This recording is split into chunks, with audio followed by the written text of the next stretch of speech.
It is my distinct pleasure to welcome and introduce a world leader in the war on global famine, Joe Luck. A force in the effort to end global hunger, Ms. Luck's work over the years has saved countless lives. In 1992, she became CEO of Heifer International, an organization devoted to ending world hunger by providing needy families with income-producing animals. As the head of the organization, she helped expand the scope and impact of Heifer International's activities throughout Africa, the Americas, Asia, the South Pacific, and Central and Eastern Europe, combating hunger by teaching poor communities how to become self-sustaining. Prior to joining Heifer, Ms. Luck served as Executive Director of the Arkansas Department of Parks and Tourism for more than a decade and served as the first Executive Director of the Arkansas Advocates for Children and Families. In 1989, she joined Heifer International as Director of International Programs, and in 1992 was named President and CEO. Under her leadership, Heifer International increased its budget from $7 million to more than $130 million, primarily through her introduction of the Heifer International Gift Catalog, from which people can buy livestock to be donated to poor families around the globe. She also helped develop Heifer's 12 cornerstones, which guide the organization's work. And during her term as CEO, President H.W. Bush awarded Heifer International the Presidential End Hunger Award, and the organization was named as one of the 7 ways to change the world by the National Peace Corps Association. In 2010, Ms. Luck ended her tenure at Heifer International on a high note, being selected as World Food Prize Laureate. She joins a select few who've been honored with this international award, which recognizes individuals who have advanced human development by improving the quality and quantity of food available in the world. She's been awarded the Forbes Executive Women's Forum Trailblazer Award, Rotary International Service Above Self Award, the International Women's Forum Women Who Make a Difference Award, and the Martin Luther King Jr. Commission Salute to Greatness Award, among many, many others. In 2011, Ms. Luck received another honor that allowed her to expand her work to fight hunger. She was appointed by President Barack Obama to serve on the U.S. Agency for International Development's Board for International Food and Agricultural Development, a body which advises administrators on agricultural development as it relates to famine and to world hunger. Fighting hunger on the local scale has been a focus on Salem's campus this year, so it's fitting and a great honor to have a champion regarding the issue of world hunger here with us today. Please join me in giving a warm welcome to Ms. Joe Luck, former CEO and President of Heifer International, here today with us at Salem College.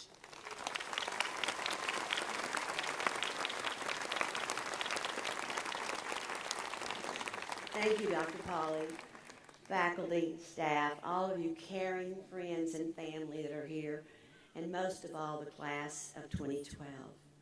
I'm going to speak with you this morning, and it's my great privilege. I think it's the highest honor there is to be asked to bring a commencement address, and so I'm humbly pleased with that and so thankful to be with you this morning.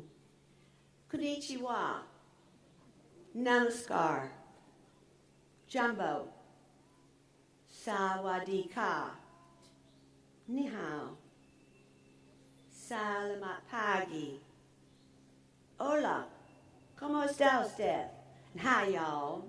I just want to be sure you know that whether you had planned it or not, you are getting ready to embark on an adventure to live out your life and your career on a global stage.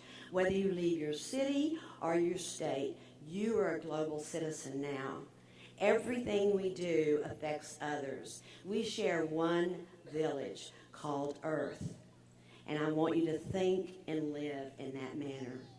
This morning I woke up in the storm house, or strong house, and it was so magnificent and beautiful, and I went to each window and opened up the blinds, and the sun was there, and the trees and the flowers and the beauty, and I looked around and I thought, this is a vision of spring and summer and education and Salem College and hope, and a vision of your day today. You know, we each make it our own vision, whatever we see, whatever we're looking ahead to be. So right now, close your eyes for a moment and think of your vision for your future and start with perhaps 5 years. Where are you going to be? What are you going to be doing? What are your circumstances? So, I thought I'd take the word vision and write up a little special message for you to keep in mind as you want to stay focused on that vision, particularly on those tough or trying days. So let's start with the V, values. I challenge you before this week is out, and I know you're going to have a busy week, that you write down your personal core values. I do this annually. What are your values? Who are you? What are you? Is it honesty? Is it integrity? Is it transparency? What are they? You write those down. And the second thing would be the I. And I want you to think about what's important. The second document now is to write down what is important to you. Don't list over 10 things. You'll adjust it, you'll change it, you'll look at it as you go through life. But write down those things that are truly important for you. Now, I was curious about the wonderful people around the world with whom I work. And I decided to survey 200 of them in 45 countries. And, I asked them, what is important to you? And I think you would expect at the top of their list that they would say clean water, food for their children, a house instead of a hut, a small plot of land, water that they could also plant and feed their animals with as well as their family, dental care, eyeglasses, maybe a stove or a toilet or a television, a car, new clothes, and so forth. Of course you would expect that. But let me tell you the 10 top things that these 200 people selected that are important in their life. Family, love, peace, spirituality, health, friendship, livelihood, education, justice, and dignity. Think how blessed I've been for over 22 years to sit in the circle on the ground under trees in villages everywhere, discussing such important matters with such amazing people that inspire me day in and day out. And I want their story and example to inspire you as well on your journey. So now that we've looked at the V and the I, values and what's important, I want to think about the senses. We start in daycare. What are your senses? We all know the 5 senses, right? You're hearing, you're smelling, you're seeing, you're tasting, you're touching. We know that. And that's great to use all your senses. But they're not essential for success. Look at Helen Keller and others. Some missing some of the senses. That didn't stop them. But there are 5 senses that I think are essential. So I'd like for you to keep these in mind. First of all, you need a sense of direction. You need a sense of pride. You need common sense. You need sensitivity to others and the needs around you. And you need that sense of humor. So those are the 5 senses that I challenge you to keep as you're on your journey to reach that vision on which you believe so dearly. And then there's another I, interdependence. We're all dependent on each other. It's like the ecosystem. And how we share the resources affect others.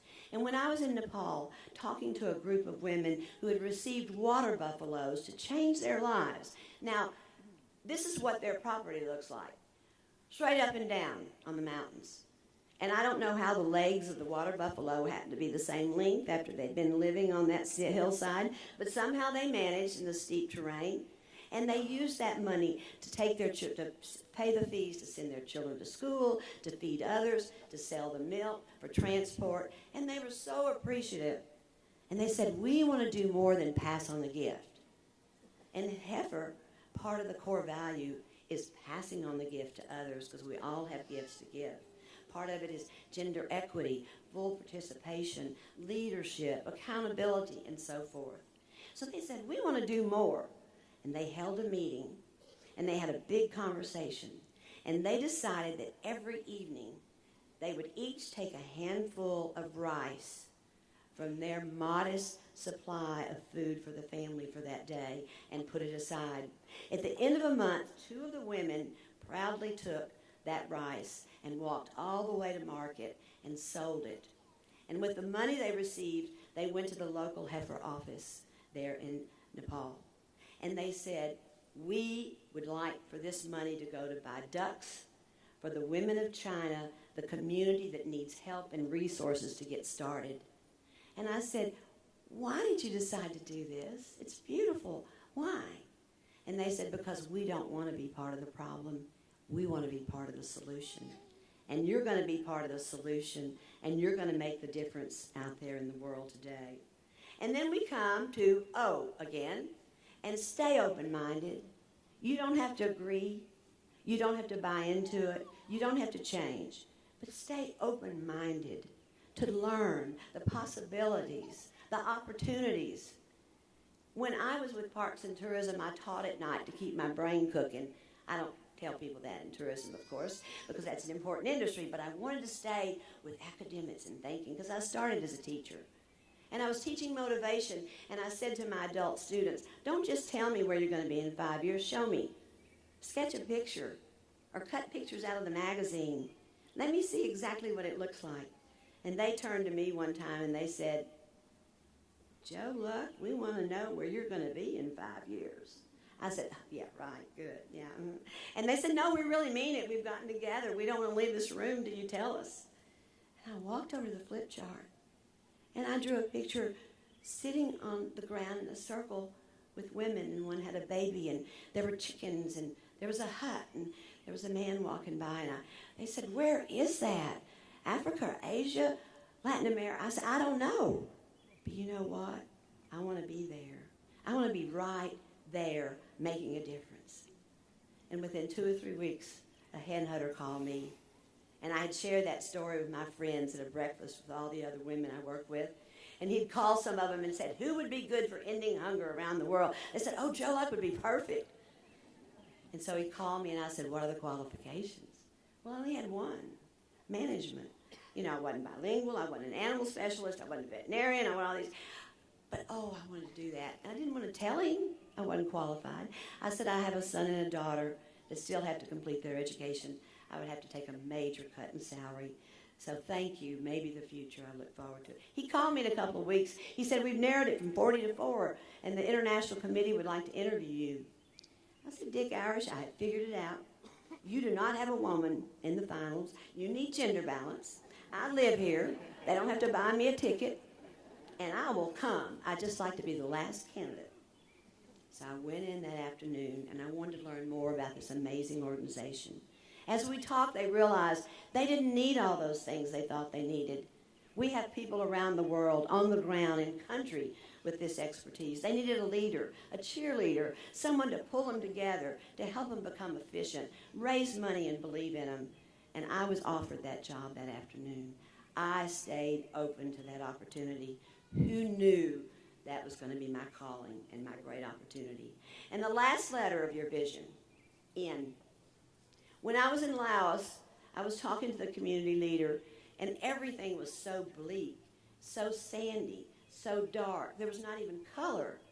And I said, how do you possibly select the families that receive the first few goats or cows? How do you select them? Everyone is so deep in poverty. He said, well, they've got to plant the fodder, complete their training.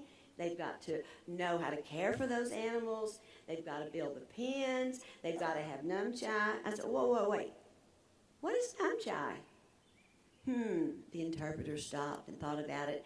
And he said, well, you know, literally, that translates into living waters of the heart. So nunchai is our compassion. It is our spirituality. It is what takes us as ordinary people and helps us do extraordinary things. So when you think of your vision, you remember your values. You remember what's important.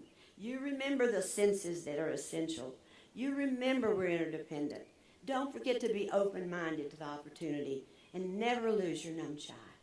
So your mantra as you go forward, I would say today, if I were to give you one, because I love to meditate, and I think it would be nice to say, dream, believe, and you will achieve. And let me tell you quickly about a young woman I met when she was 14 in Uganda named Beatrice. I saw her standing there helping her mother, carrying the wood and the water on her head, the heavy load. And every time she would walk by the school, she would look in the window, and that was her dream, to have an education. But girls couldn't go to school unless they had those fees, and very few had the money for that. But they received their goat, they sold their milk, and they used the money for Beatrice to go to school. She was wearing one little red dress, and the back was all cut out. And I turned to someone and I said, why is her little dress cut out like that? Just the collar and the skirt. They said that's the only dress she has, and by cutting it open in the back, she can wear it another year or two as she grows. She went on to school. She excelled. She went to secondary. She got a full scholarship at Connecticut College. She got a master's degree at the Clinton School of Public Service, all on full scholarship. She is in New York City now, working with the United Nations to help Millennium Promises to help others. And I think she'll go back home and maybe be head of Uganda one day.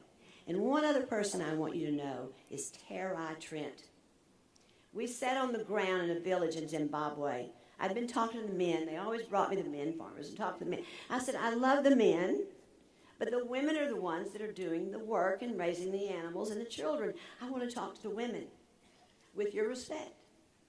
They brought them together. We sat on the ground, and in our dedication of Heifer International, one of the greenest buildings in the entire world, beautiful landscape, not quite this great, but very green, very wonderful with wetlands and all the things that we would have dreamed about.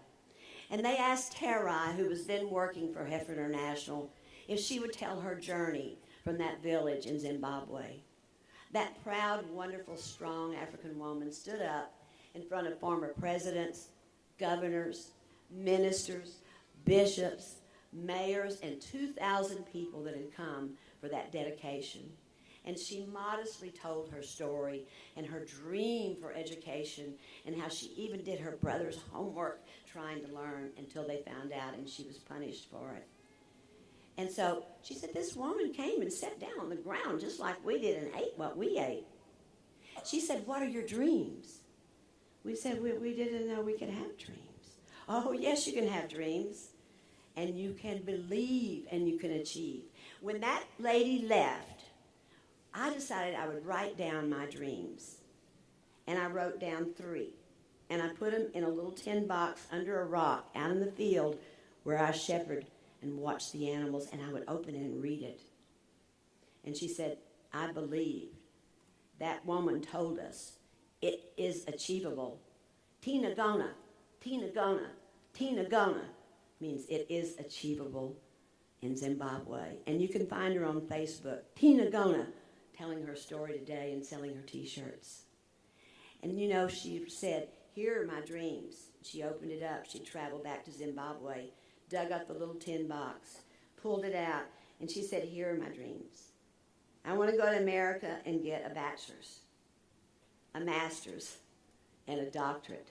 Not small dreams for a young woman who'd never been in a classroom.